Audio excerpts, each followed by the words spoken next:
तो देखो बेटा हुण आपां जो अज टॉपिक डिस्कस करना वा वो है रिगार्डिंग ट्रांसफार्मर। जो ट्रांसफार्मर टॉपिक है हुण ट्रांसफार्मर के बारे बेटा तुसी डेली लाइफ दे विच उहदी जिहड़ी इंपॉर्टेंस है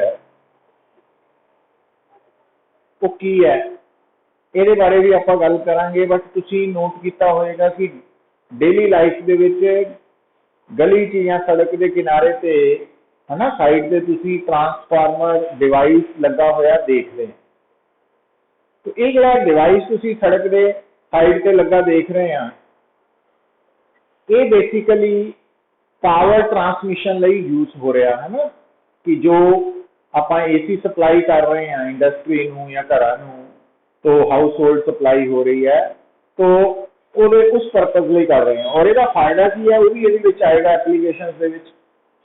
पर उस तो पहले आप जो गल कर रहे हैं कि जो थोड़ा ट्रांसफार्मर डिवाइस है ये बारे सब तो पहला थानू की पता होना चाहिए कि असी ट्रांसफार्मर डिवाइस की हेल्प के नाल की करते हैं पुत्र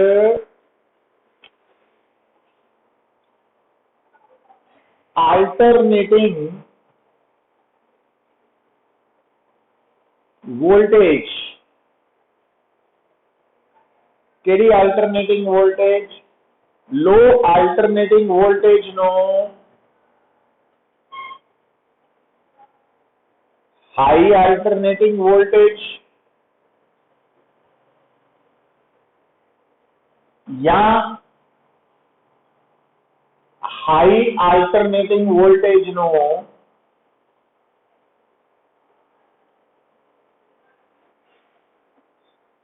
लो अल्टरनेटिंग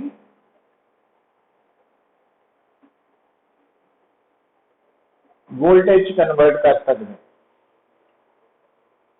तो ट्रांसफार्मर का की काम है लो अल्टरनेटिंग वोल्टेज नु हाई ते हाई अल्टरनेटिंग वोल्टेज नु लो च कन्वर्ट करना। हुण भाई अगर बेटा थोड़ा ट्रांसफार्मर लो अल्टरनेटिंग वोल्टेज नु हाई अल्टरनेटिंग वोल्टेज कन्वर्ट कर रहा तो उन्होंने असीं बोलते हैं स्टेप अप ट्रांसफार्मर। ते अगर थोड़ा ट्रांसफार्मर हाई अल्टरनेटिंग वोल्टेज नु लो अल्टरनेटिंग वोल्टेज कन्वर्ट कर रहा उन्होंने असीं कहते हैं स्टेप डाउन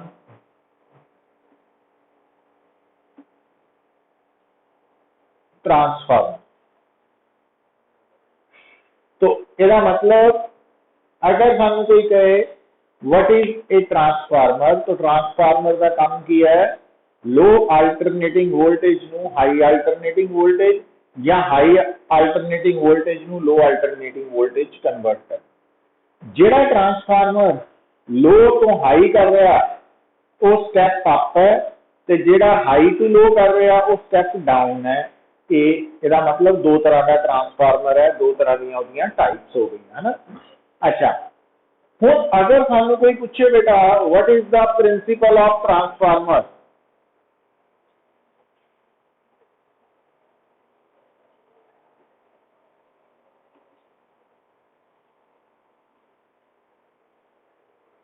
तो प्रिंसिपल ऑफ ट्रांसफार्मर है म्यूचुअल इंडक्शन।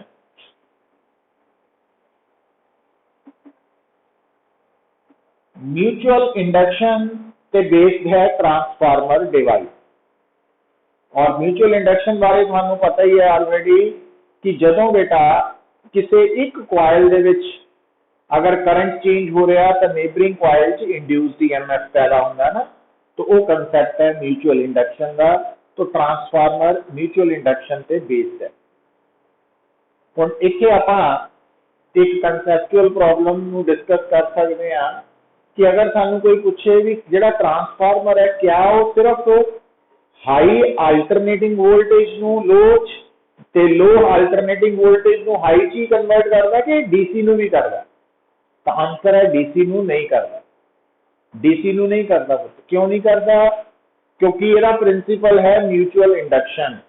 तो म्यूचुअल इंडक्शन ਦੇ ਵਿੱਚ ਸਾਨੂੰ ਪਤਾ ਵਾ ਕਿ ਦੋ ਜਿਹੜੀਆਂ coils ਹੈ ਉਹ फिजिकली दूसरे एक दूसरे नाल है ना ਜਿਹੜੀਆਂ ਵਾ चाहे कॉन्टैक्ट है बट इलैक्ट्रिकली कॉन्टैक्ट नहीं ਹੁੰਦੀਆਂ। इलैक्ट्रिकली ਉਹ इंसुलेटेड ਹੁੰਦੀਆਂ ਵਾ बट मैग्नेटिकली कपल्ड ਹੁੰਦੀਆਂ। मैग्नेटिकली कपल्ड कितना ਹੁੰਦੀਆਂ भी एक कॉइल च फ्लो करने वाले करंट का मैग्नेटिक फील्ड दूसरी कॉइल ਦੇ ਨਾਲ लिंक्ड ਹੁੰਦਾ ਵਾ। तो दो गल्लां ਨੂੰ समझो फर्क है। एक ਹੁੰਦਾ फिजिकल कॉन्टैक्ट। फिजिकल कॉन्टैक्ट मीनस एक दूसरे नाल टच करना, और ਜਿਹੜਾ इलैक्ट्रिक कॉन्टैक्ट ਹੁੰਦਾ ਉਹਦਾ मतलब है कि एक दूसरे नाल टच कर रहे हैं है ना, ਤੇ करंट एक तो दूसरी साइड जा रहा है। पर जे बेटा ਤੁਹਾਡੀਆਂ दो वायर इंसुलेटेड है तो जे वो फिजिकली टच कर भी रही हैं तो इलैक्ट्रिकली वो इंसुलेटेड है अगर, तो फिर उन्हां च करंट आपस में एक्सचेंज नहीं ना होना। एक पॉइंट की क्लैरिटी होनी थानू जरूरी है। और तीसरा है मैग्नेटिकली कपल्ड। मैग्नेटिकली कपल्ड का मतलब एक कॉइल के करंट का मैग्नेटिक फील्ड दूसरी कॉइल के नाल जुड़िया होया, मतलब जिस जगह पे सेकंड कॉइल प्लेस्ड है उस जगह पे पहली कॉइल के करंट का मैग्नेटिक फील्ड एग्जिस्ट कर रहा है। ठीक है, तो ये पॉइंट समझना जरूरी होता। मैग्नेटिक कपलिंग जिहड़ी है वो म्यूचुअल इंडक्शन च होनी जरूरी है, क्योंकि जदों एक कॉइल का करंट चेंज करेगा तो उस कॉइल के करंट का मैग्नेटिक फील्ड के अंदर सेकेंडरी कॉइल होने करके सेकेंडरी कॉइल नाल मैग्नेटिक फ्लक्स चेंज करेगा तो इंड्यूस्ड ईएमएफ पैदा होएगा। तो ये क्लैरिटी होनी थोड़े लिए बहुत जरूरी है। नाउ वापस आने हैं पुत्र, क्वेश्चन ये सी कि क्या जो ट्रांसफार्मर है वो अल्टरनेटिंग वोल्टेज की जगह स्टेडी वोल्टेज नू भी चेंज कर सकता? तो आंसर है नो। क्यों नहीं? क्योंकि अगर तुसी एक coil direct current steady current flow करवाने हैं तो स्टेडी करंट का मैग्नेटिक फील्ड भी स्टेडी होएगा। तो हुण जदों नेबरिंग कॉइल जिन्हों असीं सेकेंडरी कॉइल भी बोल सकते हैं, तो सेकेंडरी कॉइल के नाल मैग्नेटिक फ्लक्स जुड़ेगा, नो डाउट। पर क्योंकि प्राइमरी कॉइल का करंट अगर स्टेडी है तो स्टेडी करंट में चेंज नहीं होना, तो जो करंट में चेंज नहीं होना तो उस करंट में मैग्नेटिक फील्ड में भी चेंज नहीं होना। जो मैग्नेटिक फील्ड में चेंज नहीं होना तो सेकेंडरी कॉइल के नाल लिंक्ड मैग्नेटिक फ्लक्स में भी चेंज नहीं होना, तो इंड्यूस्ड ईएमएफ पैदा नहीं होना। इस करके जो ट्रांसफार्मर है वो सिर्फ अल्टरनेटिंग वोल्टेज को चेंज कर सकता, स्टेडी वोल्टेज या डीसी वोल्टेज को चेंज नहीं कर सकता। तो ये आप नोट कर सकते। हुण भाई वापस आने पुत्र ट्रांसफार्मर से ही। हुण अगर सानू कोई कहे कि what is the construction of transformer, तो ट्रांसफार्मर भी कंस्ट्रक्शन की है। तो जो आप कंस्ट्रक्शन ऑफ ट्रांसफार्मर की गल करते हैं बेटा, क्योंकि ट्रांसफार्मर का प्रिंसिपल है म्यूचुअल इंडक्शन, तो थानू समझ होनी चाहिए है कि म्यूचुअल इंडक्शन मीन दो कॉइल्स जरूरी है, जिन्होंने एक नू प्राइमरी कहने हैं दूजी नू सेकेंडरी कहने हैं। तो कंस्ट्रक्शन की हो गई कि जो ट्रांसफार्मर है उसके अंदर दो कॉइल, एक प्राइमरी कॉइल और एक सेकेंडरी कॉइल, प्राइमरी सेकेंडरी। और एक्चुअली जदों आप बेटा ट्रांसफार्मर के case primary secondary word use करते हैं तो प्राइमरी कॉइल केड़ी कॉइल है जिथे असी इनपुट वोल्टेज अप्लाई कर रहे हैं, और सेकेंडरी केड़ी है जिथे असी आउटपुट वोल्टेज ऑब्टेन कर रहे हैं। इनपुट वोल्टेज आउटपुट वोल्टेज, इधर इनपुट वोल्टेज दी जाएगी वो प्राइमरी होएगी, जिस कॉइल के अक्रॉस आउटपुट वोल्टेज ऑब्टेन की जाएगी वो सेकेंडरी वोल्टेज सेकेंडरी कॉइल होएगी। तो हुण बेटा इत्थे असी इनपुट वोल्टेज दा सिंबल ई, वोल्टेज का सिंबल है आई इनपुट, तो इनपुट वोल्टेज की जगह पे आप प्राइमरी वोल्टेज भी कह सकते हैं, क्योंकि इनपुट वोल्टेज केड़ी कॉइल के क्रॉस है, प्राइमरी कॉइल में, तो उन्होंने ईपी भी कह सकते हैं। तो input voltage primary voltage same है। और आउटपुट वोल्टेज की कह सकते हैं, आउटपुट भी कह सकते हैं तो सेकेंडरी वोल्टेज भी कह सकते हैं। सेकेंडरी वोल्टेज है ना, सेकेंडरी कॉइल की वोल्टेज वो भी बोल सकते हैं। तो ये आउटपुट है, ये इनपुट है, ये टर्म्स पता होनी चाहिए। अच्छा, हुण बेटा जदों असीं ट्रांसफार्मर की गल कर रहे हैं, तो ट्रांसफार्मर ने जदों लो वोल्टेज नूं हाई च ते हाई नूं लो च कन्वर्ट करना, ठीक है, तो ये कंसैप्ट में हम थोड़ा जिहा आपां डिटेल च समझना।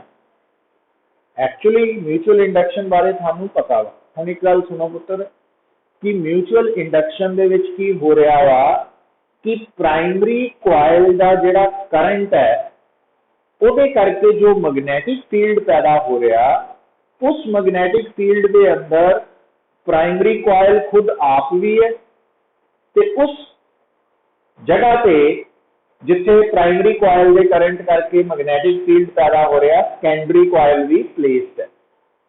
हुण गल नूं समझियो, देखो कि जदों बेटा हम ध्यान नाल गल नूं सुनियो, जदों असीं गल करते हैं कि जिहड़ी तुहाडे सामने ट्रांसफार्मर की कंस्ट्रक्शन है, तो ये आपां सिंपल वे दे विच समझाता कि ये दो कॉइल्स होनी है, एक प्राइमरी होनी, एक सेकेंडरी होनी। ठीक है, ये गल समझ आ गई सानूं। पर हुण जिहड़ा मैं पॉइंट सानूं दस्सण लगा पुत्तर, वो की है, देखो कंस्ट्रक्शन से ही मैं थोड़ा जिहा इलैबोरेट कर रहा गल नूं, जो क्लैरिटी होनी चाहिए है थानू, वो की है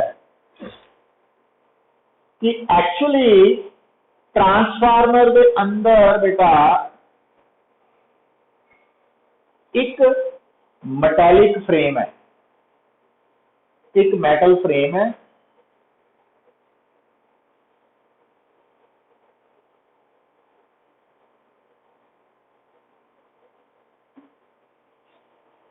आ जो मेटल फ्रेम है ये यूजुअली सॉफ्ट आयरन का ना, आप कह सकते हैं सॉफ्ट आयरन, और इनू असीं कोर ऑफ ट्रांसफार्मर कह देते हैं।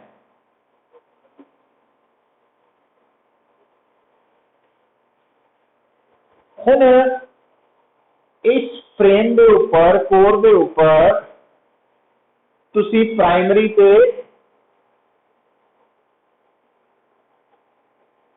सेकेंडरी कॉइल्स नूं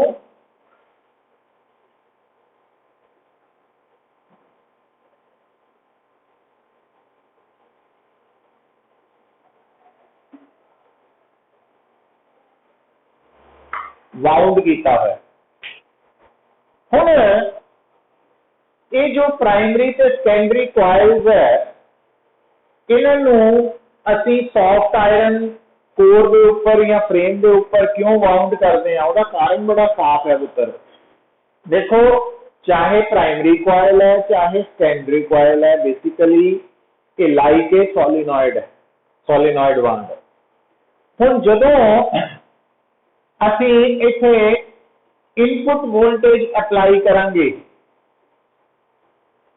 तो इनपुट वोल्टेज अप्लाई करन ते प्राइमरी कॉइल च इनपुट करंट फ्लो करेगा, और जो इनपुट करंट है, जिदा आप इनपुट वोल्टेज नूं प्राइमरी वोल्टेज कहता सी, तो इनपुट करंट नूं असीं प्राइमरी करंट बोलता आईपी। हुण जदों ये करंट फ्लो करेगा प्राइमरी कॉइल च, तो मैग्नेटिक फील्ड पैदा होएगा, है ना। हुण जो मैग्नेटिक फील्ड पैदा होएगा, थानू याद है कि मैग्नेटिक फील्ड नूं ज्योमैट्रिकली असीं मैग्नेटिक फील्ड लाइन्स दे नाल रिप्रेजेंट करते, और सानू ये पता वा जदों असीं मैग्नेटिक मटीरियल्स की गल करते हैं ना, डाया पैरा फेरो, तो अगर मैग्नेटिक फील्ड लाइन्स ਦੇ ਕੋਲ ਇੱਕ ਆਲਟਰਨੇਟਿਵ ਹੋਵੇ ਕਿ ਉਹ ਵੈਕਿਊਮ ਚੋਂ ਲੰਘਣਾ ਚਾਹੁੰਦੀ ਹੈ ਕਿ ਮਟੀਰੀਅਲ ਮੀਡੀਅਮ ਚੋਂ, ਤਾਂ ਉਹਦੇ ਲਈ ਕੀ ਫੈਸਲਾ ਹੁੰਦਾ ਪੁੱਤਰ ਕਿ ਅਗਰ ਵੈਕਿਊਮ ਦੇ ਨਾਲ ਡਾਇਆਮੈਗਨੈਟਿਕ ਮਟੀਰੀਅਲ ਹੈ ਤਾਂ ਮੈਗਨੈਟਿਕ ਫੀਲਡ ਲਾइन वैक्यूम चो पास करना प्रेफर करती है, पर अगर वैक्यूम दे नाल पैरा या फैरो हो तो वो पैरा या फैरो चो लंघना प्रेफर करती है। और थानू याद रखना पैना कि soft iron means ferromagnetic substance. तो जदों बेटा असीं इत्थे करंट पास किया प्राइमरी करंट, तो इस प्राइमरी करंट के पास होने से जिहड़ा मैगनैटिक फील्ड पैदा होएगा प्राइमरी कॉइल के अंदर, इस प्राइमरी कॉइल के अंदर पैदा हुई मैगनैटिक फील्ड की मैगनैटिक फील्ड लाइन किद्दां होणगियां, तो वो बेसिकली इदां होणगियां, ये इस तरह।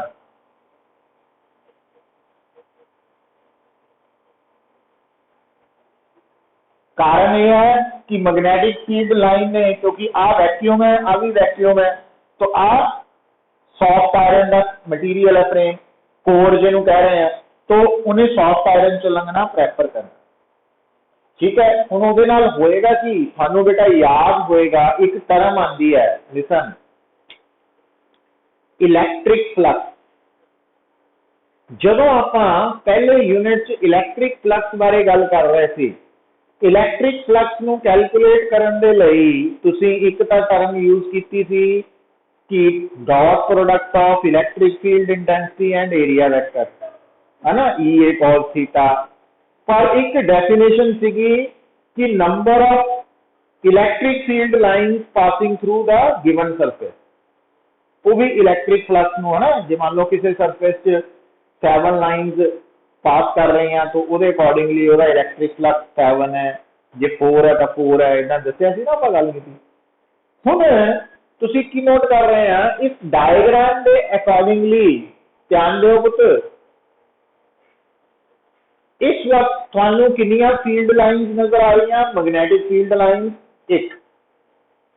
तो तुसीं नोट की कर रहे हैं कि जे प्राइमरी कॉइल की एक टर्न दे नाल, सिंगल टर्न दे नाल मैग्नेटिक फ्लक्स कैलकुलेट करना, तो एक तो मैग्नेटिक फ्लक्स कैलकुलेट कर सकते हैं बी डॉट ए, है ना। एक आप जिदा इलैक्ट्रिक फ्लक्स नू number of electric field lines की टर्म च लिखते हैं, उदा ही मैग्नेटिक फ्लक्स नू भी देख सकते हैं।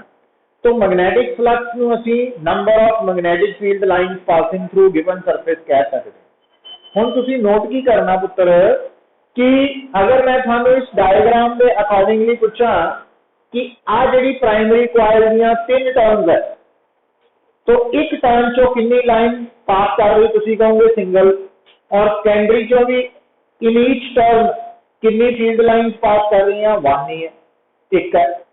तो इसका मतलब की हो गया, इसका मीनिंग हो गया, इसका मीनिंग हो गया कि प्राइमरी दी सिंगल टर्न दे नाल जो मैग्नेटिक फ्लक्स सिंगल टर्न नाल, एक टर्न दे नाल जितना मैग्नेटिक फ्लक्स लिंक है, सेकेंडरी दी भी एक टर्न दे नाल उतना ही मैग्नेटिक फ्लक्स लिंक है। पर इस गल नूं मैं हुण थोड़ा जिहा दोबारा ध्यान रखियो, दसन लगा कि अगर आप बेटा सॉफ्ट आयरन कोर यूज नहीं करते, नहीं ना करते, फिर की होएगा कि आ थोड़ी प्राइमरी कॉइल है और आ थोड़ी सेकेंडरी कॉइल है, आ सेकेंडरी है।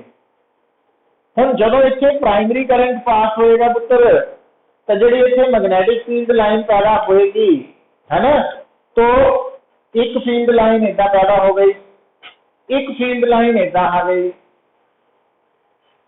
ठीक।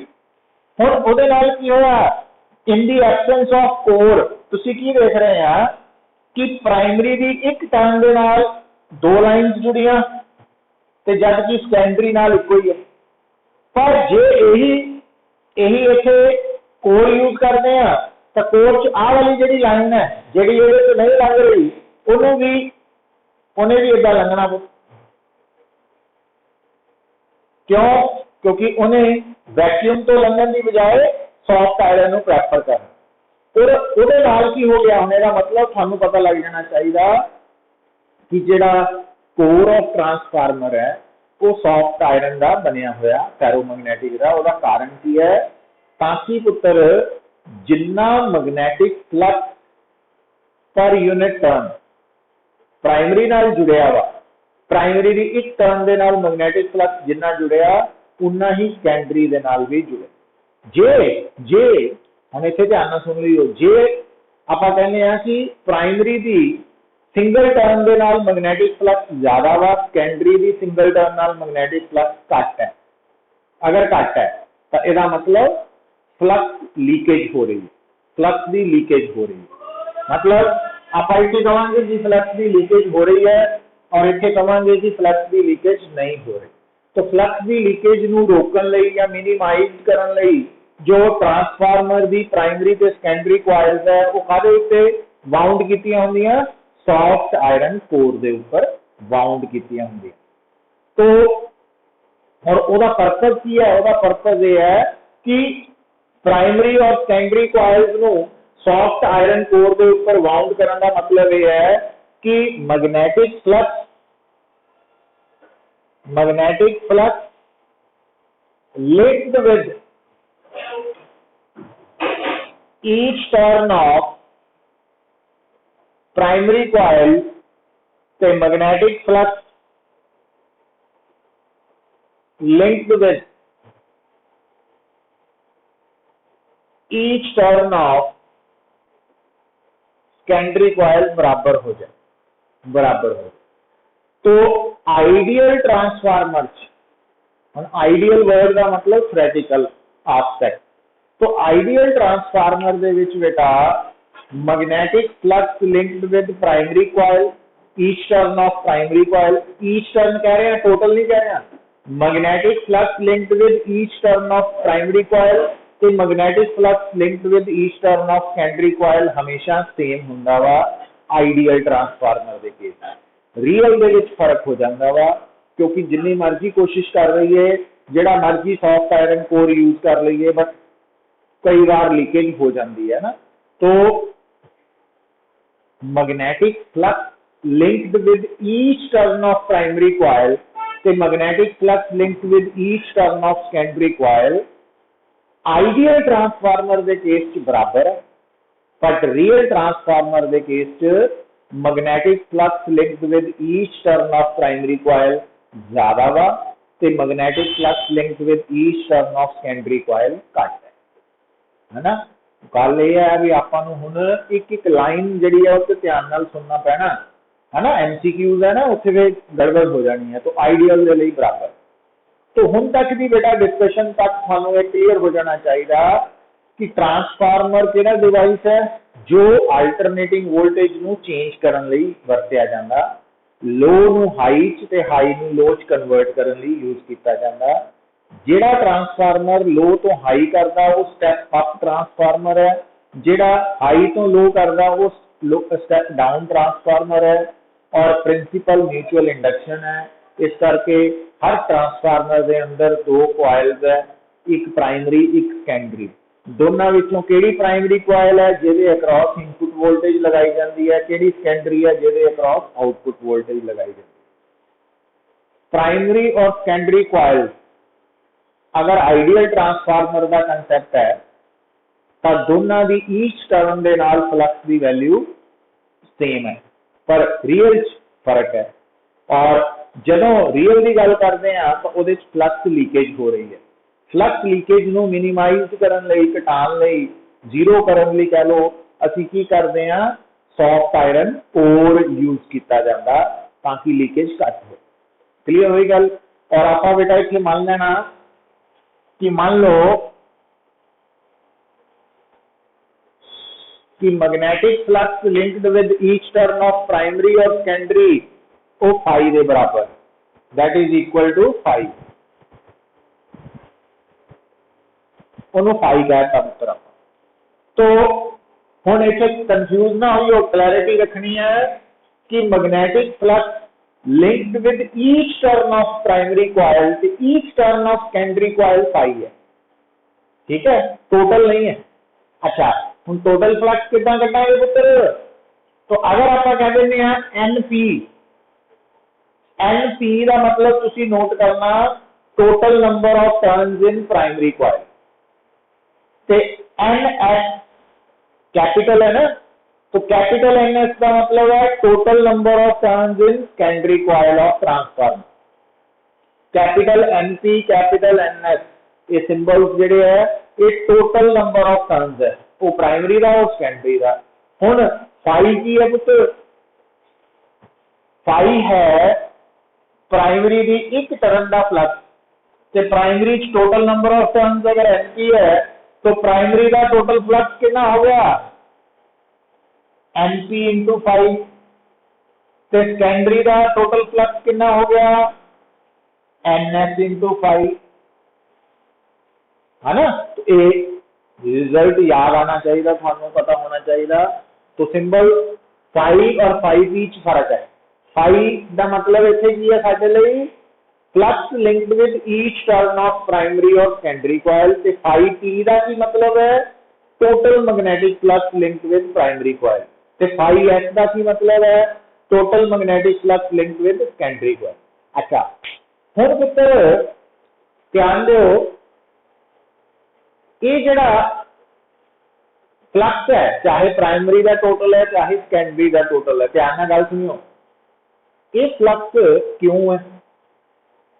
क्योंकि मैग्नेटिक फील्ड चलाई कर रहे हैं। मैग्नेटिक फील्ड केदा वा प्राइमरी रे करंट का, और प्राइमरी करंट बेसिकली केड़ी नेचर का वा अल्टरनेटिंग करंट है ना, अल्टरनेटिंग करंट है। तो अल्टरनेटिंग करंट लगातार चेंज हुंदा वा, तो अल्टरनेटिंग करंट दे चेंज होने नाल मैग्नेटिक फील्ड चेंज होएगा, मैग्नेटिक फील्ड चेंज होने करके मैग्नेटिक फ्लक्स चेंज होएगा। मतलब जदों प्राइमरी कॉइल च अल्टरनेटिंग करंट फ्लो करेगा तो उहदे करके प्राइमरी कॉइल के अंदर मैग्नेटिक फ्लक्स चेंज करेगा ड्यू टू सेल्फ इंडक्शन। तो प्राइमरी कॉइल की पैदा होएगी इंड्यूस्ड ईएमएफ, कितना याद है? तो इंड्यूस्ड ईएमएफ से चेंज इन फ्लक्स का संबंध की है पुत्र फैराडे लॉ याद आ जाना चाहिए थानू। Faraday law E is equal to minus D phi by D T, आई है ना फैराडे लॉ।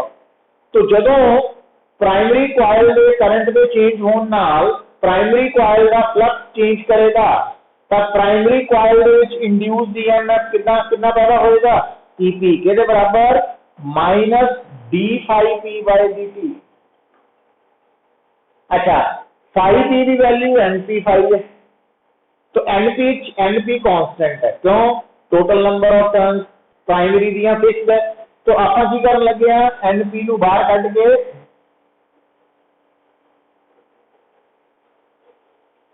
और प्राइमरी करंट के चेंज होने करके जिहड़ा सेकेंडरी कॉइल का फ्लक्स है उन्हें भी चेंज करना, क्यों करना? क्योंकि सेकेंडरी कॉइल जिस जगह पे प्लेस है उत्थे प्राइमरी करंट का मैग्नेटिक फील्ड है ना, तो प्राइमरी करंट अल्टरनेटिंग करंट है, तो अल्टरनेटिंग करंट के चेंज होने नाल अल्टरनेटिंग करंट का मैग्नेटिक फील्ड चेंज करेगा तो फ्लक्स भी चेंज करेगा। तो सेकेंडरी कॉइल कितना इंड्यूस्ड ईएमएफ पैदा होएगा ईएस के बराबर minus D phi s by D t. तो हम फाई एस की वैल्यू एन एस फाई है, तो एन एस फिक्स है। और इंटरेस्टिंग गल देखो बेटा, हम आ जी रेशो है अगर लीए आप तो ईएस ओवर ईपी की रेशो